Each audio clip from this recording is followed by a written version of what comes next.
남쪽 골짜기 아스라한 물안개 헤치며 재단에 올릴 마른 풀을 조심스레 캐네. 흐르는 물결 따라 뻗은 가녀린 손길 위에 3000년 전 여인의 지극한 정성이 쌓이네. 개울가 우거진 풀숲 사이를 거닐며 맑은 제사에 쓸 마른 풀을 다시금 고르네. 형식의 화려함보다 마음의 정결함이 먼저이니 광줄이 가득 채운 푸른빛 신령께 향하네. 그저 제단 위에 제물을 차려두는 것인가, 온 마음을 다해 신령을 받들어 모시는 것인가.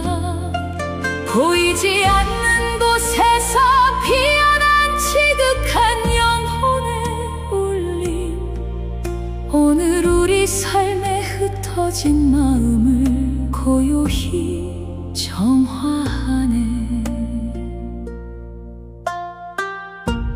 자, 잠시 걸음을 멈추고 3000년 전 주나라의 호숫가로 가보십시다. 이 시의 제목인 채비는 제사에 올릴 아주 흔하고 소박한 나무를 뜯는 장면을 담고 있습니다. 우리는 흔히 제사라고 하면 제단 위에 음식을 그저 차려두는 행위인 전만을 생각하기 쉽습니다. 그러나 이 시의 가장 깊은 곳에는 시라는 글자의 위대한 비밀이 숨어 있습니다.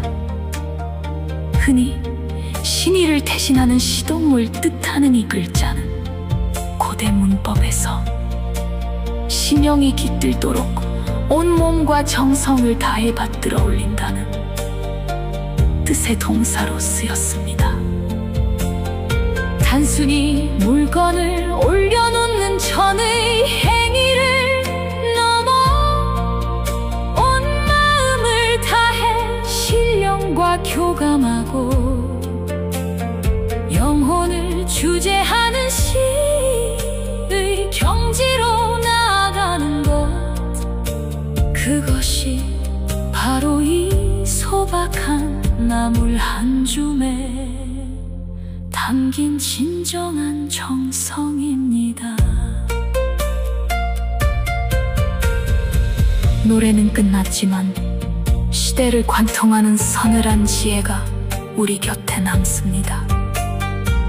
우리는 흔히 누군가를 대하거나 신을 감동시키려 할 때 눈에 보이는 제단을 거창하게 꾸미는 전의 행위에만 집착하곤 합니다.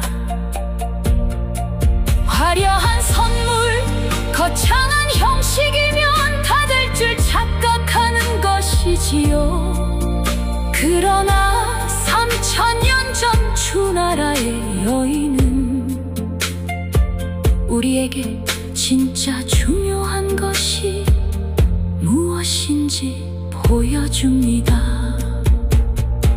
흔하디 흔한 나무를 캐어 제단에 차려놓은 뒤 그것이 살아있는 신성과의 교감이 되도록 온 정성을 다해 받들어 올리는 마음의 수행, 남들이 보지 않는 거친 골짜기에서 사소한 나물 하나를 고르면서도 흐트러지지 않았던 그 정결함이야말로 오늘날 물질의 풍요 속에서 자기를 잃어버린 우리 현대인들이 반드시 회복해야 할 삶을 주재하는 태도가 아닐까 돌아보게 됩니다.